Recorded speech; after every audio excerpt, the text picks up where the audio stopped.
মালদার শামসি ফাঁড়ির পুলিশের তৎপরতায় ভেসে গেল দুষ্কৃতীদের ডাকাতির ছক।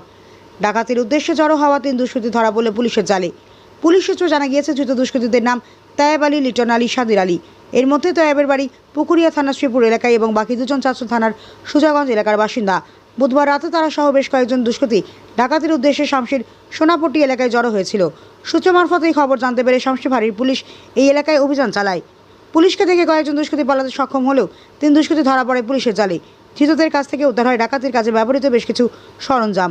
তাই বৃহস্পতিবার ধৃতদের 7 দিনের পুলিশি হেফাজত চেয়ে হাজির করা হয় চাঁচল মহকুমা আদালতে।